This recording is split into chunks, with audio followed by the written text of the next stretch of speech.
Bienvenida o bienvenido a esta inmersión profunda. Hoy vamos a desglosar un documento clave para Bogotá, de hace unos años. Hablamos del Acuerdo 645 de 2016. Exacto. Ese fue el Plan de Desarrollo, Bogotá Mejor para Todos, ¿no? La hoja de ruta para el periodo 2016-2020. Justamente. Básicamente, el mapa que trazó la administración de Enrique Peñalosa para, digamos, transformar la ciudad. Exacto. Y fíjate que lo interesante, o lo que llama la atención desde el principio, es que este no era solo un plan de cemento y cifras económicas, ¿no? Tenía un objetivo central muy particular, casi filosófico, diría yo, para un documento de política pública. A ver. Buscaba propiciar el, y cito, desarrollo pleno del potencial de los habitantes para alcanzar la felicidad de todos. Felicidad. Vaya meta. Una meta bastante ambiciosa, ¿sí? Que, al menos en el papel, buscaba como permear toda la estructura del plan. Felicidad como objetivo de gobierno. Eso ya de por sí es interesante. Suena casi utópico, ¿no? Un poco, sí. Y para intentar aterrizarlo, el plan se organizó en 3 grandes pilares y 4 ejes transversales que los cruzaban. ¿Correcto? ¿Qué tal si empezamos a desempacar un poco esta estructura? La idea es entender bien a fondo qué se propuso Bogotá en ese momento, qué visión de ciudad se estaba dibujando ahí. Perfecto, me parece bien.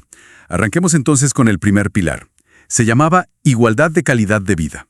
El nombre ya dice bastante. Sí, el nombre ya nos dice mucho. El foco estaba puesto clarísimo en reducir las brechas sociales. Claramente apuntaba a los más vulnerables, entonces. ¿Qué tipo de acciones, digamos, concretas se plantearon ahí? Pues mira, había muchísimo énfasis en la primera infancia. Se consideraba una etapa crucial, ¿no? Pero iba más allá. Se diseñaron programas específicos para prevenir el embarazo adolescente, que es una problemática social importante.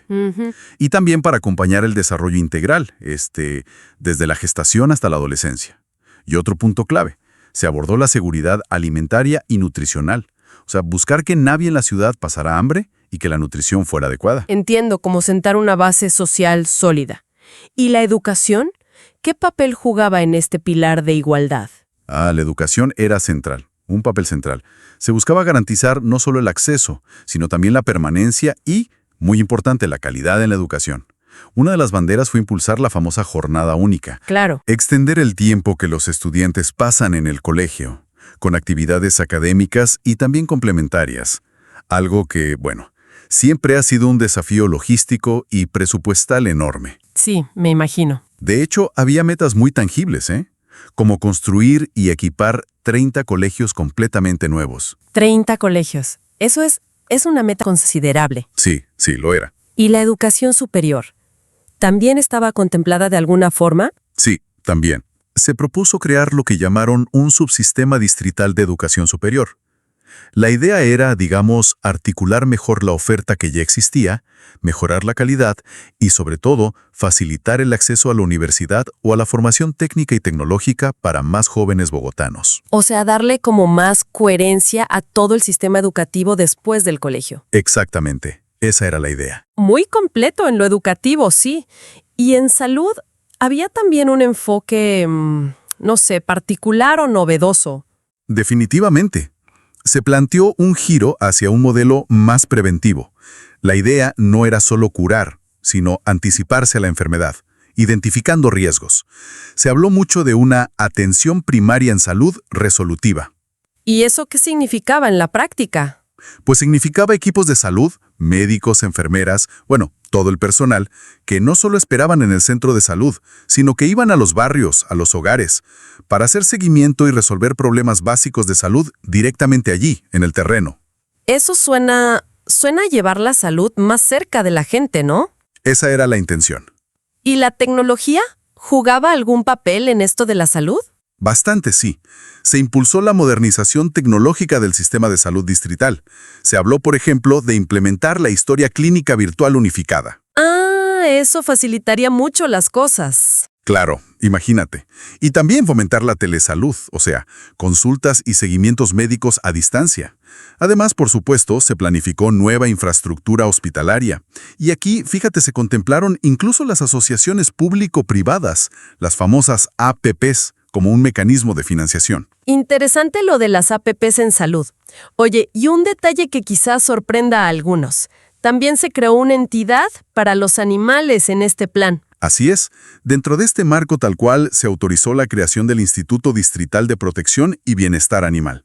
Esto reflejaba una preocupación ciudadana que ya venía creciendo, ¿no? Por la situación de los animales en la ciudad, tanto los domésticos como los silvestres. Fue un paso significativo, la verdad. Bien, bien. Entonces, ese primer pilar se enfocó mucho en el bienestar individual y social. Desde la cuna, la educación, la salud. Ujú. Ahora, si pasamos al segundo pilar, democracia urbana. Esto ya me suena más a la ciudad física, ¿verdad? A calles, parques, infraestructura. Correcto, ahí vas bien. Aquí el objetivo era claro: mejorar y aumentar el espacio público efectivo para la gente. Hablamos de andenes, parques, plazas y, por supuesto, la infraestructura general de la ciudad. ¿Bajo qué principio? Todo bajo un principio rector: la primacía del interés general sobre el particular. Y como es de esperarse en Bogotá, Movilidad. exacta, aquí entraban de lleno los grandes proyectos de movilidad. Movilidad, el eterno desafío bogotano. Cuéntame, ¿cuáles eran las grandes apuestas? Bueno, el corazón del sistema seguía siendo el transporte masivo.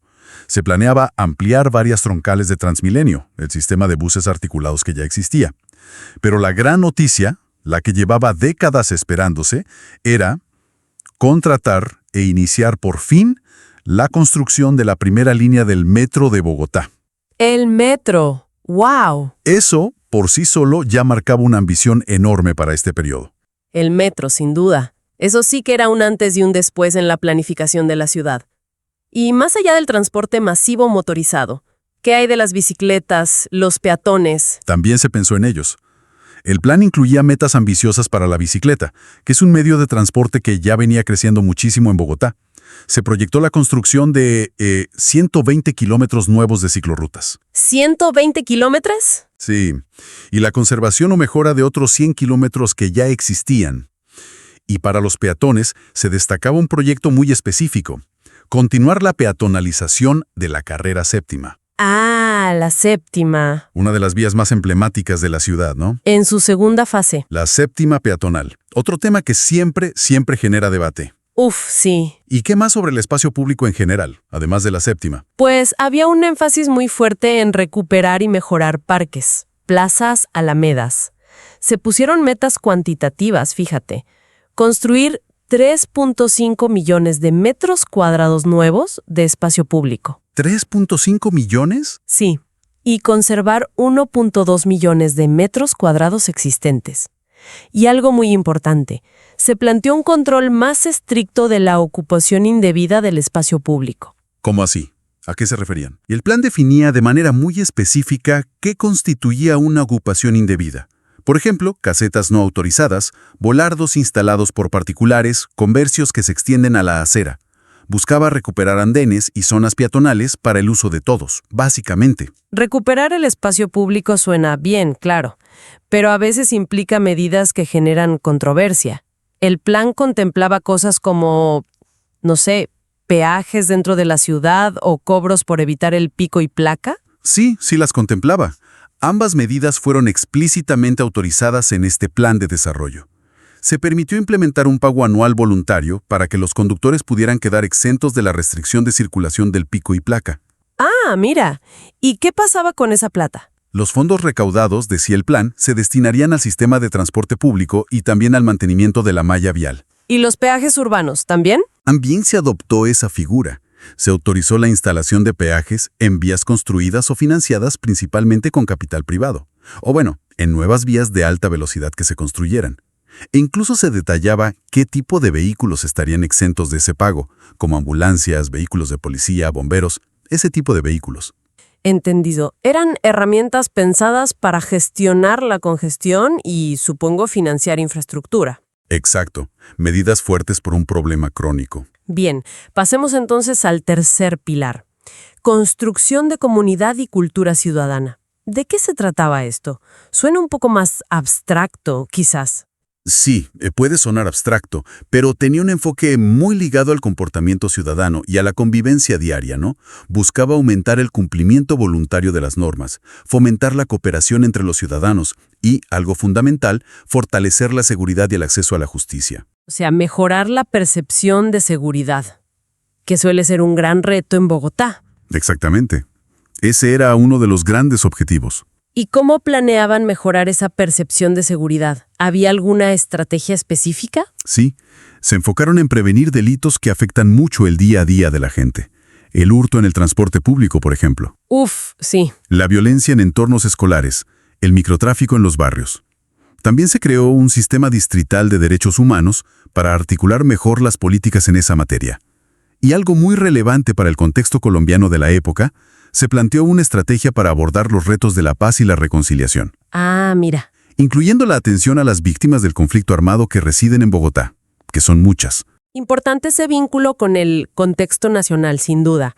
Oye, ¿y el término cultura ciudadana, que en Bogotá tiene como una historia particular, ¿no? Desde los tiempos de Mockus, ¿cómo se definía aquí? Se retomaba esa idea a fuerza, sí. Se definía como fomentar el cumplimiento voluntario de normas, o sea, no solo por miedo a la multa o a la sanción, sino por convicción. También la capacidad de los ciudadanos para hacer y cumplir acuerdos entre ellos, y la ayuda mutua. Ujú. Y todo esto en un marco de respeto. Respeto tanto por las decisiones de las mayorías como por los derechos de las minorías. Y se vinculaba explícitamente con el arte, la cultura, la recreación y el deporte, como herramientas para tejer lazos sociales y para que la gente se apropiara positivamente del espacio público. Entendido. O sea, usar la cultura y el deporte para construir comunidad. Esa era la idea. Bien, esos eran los 3 pilares: igualdad, ciudad física y convivencia. Pero mencionaste al principio que había 4 ejes transversales que los sostenían a todos. ¿Cuáles eran? Exacto. Eran como las vigas maestras que soportaban toda la estructura del plan.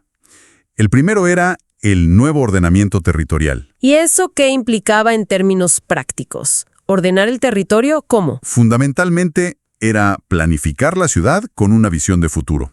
De largo plazo, se buscaba un urbanismo más compacto. Compacto. Para evitar que siga creciendo hacia los lados. Exacto. Evitando que la ciudad se siguiera expandiendo descontroladamente. Y también mejor articulado con los municipios vecinos, con la región.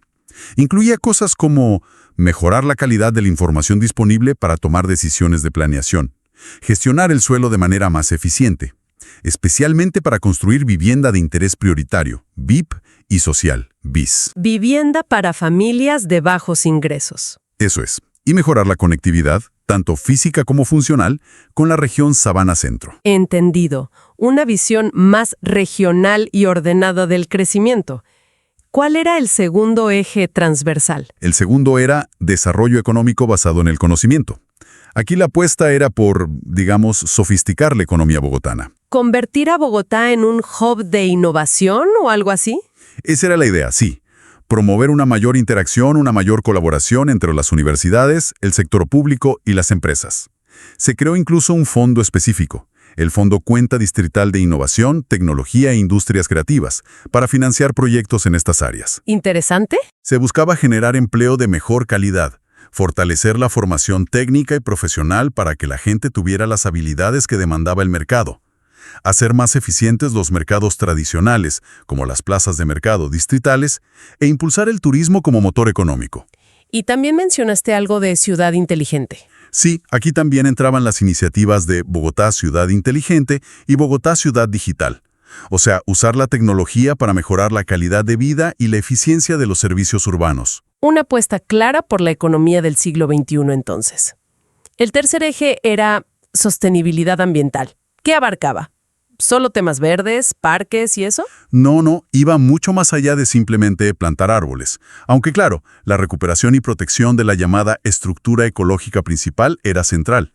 ¿Qué incluye esa estructura? Pues incluye los cerros orientales, los humedales, se mencionaban específicamente Juan Amarillo, Jaboque, Córdoba, los parques, los ríos. Pero este eje también abordaba la calidad ambiental general. O sea, mejorar la calidad del aire, reducir la contaminación del agua y el ruido. Y el impacto de la ciudad en el ambiente, lo que llaman la huella que dejamos. Exacto.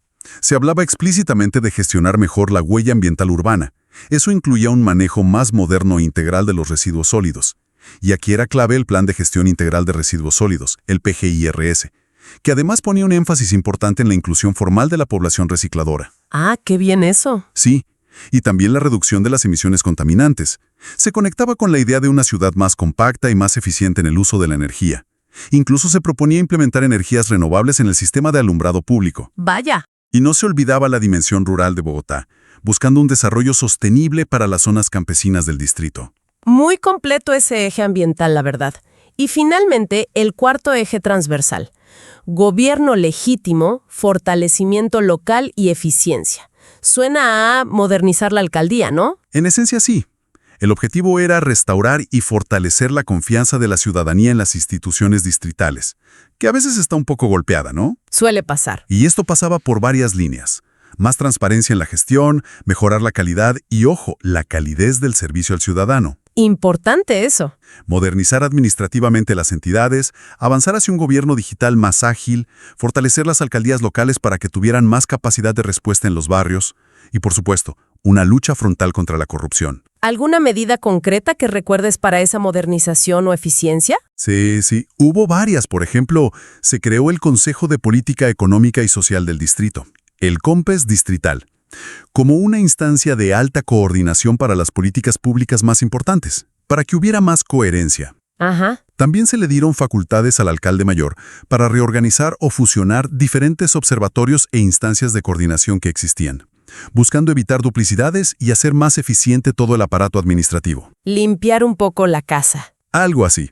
Y en la parte financiera, que es crucial, se buscó optimizar la gestión de los impuestos, simplificando trámites para los contribuyentes, pero también combatiendo más eficazmente la evasión y la elusión fiscal. Claro, bueno, todo esto que hemos descrito, los 3 pilares, los 4 ejes, suena increíblemente ambicioso, de verdad. Construir colegios, empezar el metro, transformar la salud, modernizar la economía, proteger el ambiente, reformar el gobierno. Uf, ¿cómo se pensaba financiar semejante plan? Mencionaste una cifra astronómica al principio, 96.1 billones de pesos de 2016. Es muchísimo dinero. Sí. La cifra era enorme, ciertamente, y la estrategia financiera era, pues, por necesidad multifacética. Se detallaba bastante en el propio acuerdo, de hecho. Por un lado, se contaba con optimizar los ingresos tributarios existentes, los de siempre, el predial, el ICA, mejorando el recaudo y luchando contra la evasión, como te decía. Por otro lado, se buscaba fortalecer los ingresos no tributarios, como multas, tarifas por servicios, ese tipo de cosas. Y fuentes externas. Plata del gobierno nacional, inversionistas privados. Fundamental, se esperaba una importante cofinanciación por parte del gobierno nacional para los grandes proyectos, especialmente el metro, claro. Lógico. También se contaba con gestionar recursos adicionales a través de mecanismos como los pagos por congestión, el pago por circular en pico y placa que mencionamos, o la contribución por valorización. El cobro a propietarios por obras que benefician sus predios. Ese mismo. Y una pieza clave que representaba una porción muy significativa del presupuesto estimado eran las asociaciones público-privadas, las APPs. Se estimaba que a través de APPs se podrían financiar proyectos por unos 13 billones de pesos de la época. ¿13 billones solo de APPs? O sea, una gran apuesta por la inversión privada para complementar los recursos públicos. Totalmente. Y endeudamiento, pedir prestado. Entiendo. Y dentro de esa estrategia financiera estaba una de las propuestas, bueno, yo diría que de las más debatidas y polémicas de ese plan, la idea de vender la participación accionaria del distrito en la empresa de telecomunicaciones de Bogotá, la ETB. Correcto. Ahí tocaste un punto álgido. El plan incluía un artículo específico, el 140, si no me falla la memoria, que autorizaba al alcalde a vender hasta la totalidad de las acciones que el distrito poseía en la ETB, que era una empresa emblemática, y en ese momento, pues, mayoritariamente pública. Y se decía para qué era esa plata. Sí, se especificaba, se decía que los recursos obtenidos por esa venta se destinarían preferentemente a inversión social.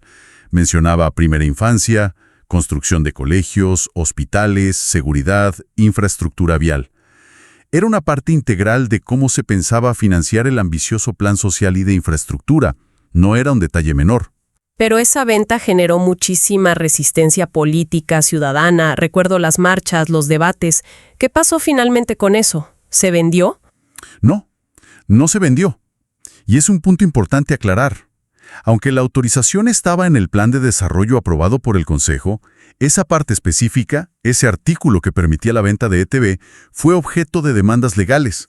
Y finalmente, decisiones judiciales posteriores declararon la nulidad de ese artículo. O sea que la justicia lo tumbó. Dentro del esquema original, pues, no se materializó como estaba prevista en el acuerdo inicial.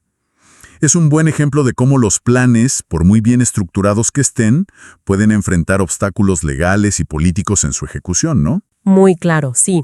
Entonces, recapitulando un poco todo esto. Este plan Bogotá Mejor para Todos era realmente una hoja de ruta muy detallada, muy ambiciosa para el periodo 2016-2020. Cubría desde esa meta casi etérea de buscar la felicidad de los habitantes, que ya es decir, Sí, sí. hasta proyectos tan concretos y monumentales como iniciar la construcción del metro, pasando por una fuerte apuesta por la inclusión social, la sostenibilidad ambiental y la modernización del aparato gubernamental. Definitivamente. Era una visión muy integral que intentaba tocar casi todos los aspectos de la vida urbana. Tenía metas específicas, proyectos estratégicos bien definidos, iba desde las grandes obras de infraestructura hasta programas sociales muy focalizados en poblaciones vulnerables. Y cambios importantes en la forma de gestionar la ciudad y sus recursos. Una apuesta de gran calado sin duda. Y nos deja, creo yo, inevitablemente con una reflexión final, ¿no? Un plan tan vasto, con tantísimas metas y proyectos interconectados, pues representa un desafío enorme para llevarlo a la práctica en solo 4 años de gobierno. Gigante. Queda la pregunta flotando. ¿Qué mecanismos, qué voluntades políticas, qué capacidad de ejecución real se necesitaron o quizás faltaron para convertir todas estas palabras, cifras y, buenas intenciones plasmadas en el papel en una Bogotá tangiblemente mejor para todos? Es la gran pregunta. Una pregunta que seguramente sigue resonando hoy al evaluar ese periodo y sobre todo al mirar hacia el futuro de la ciudad.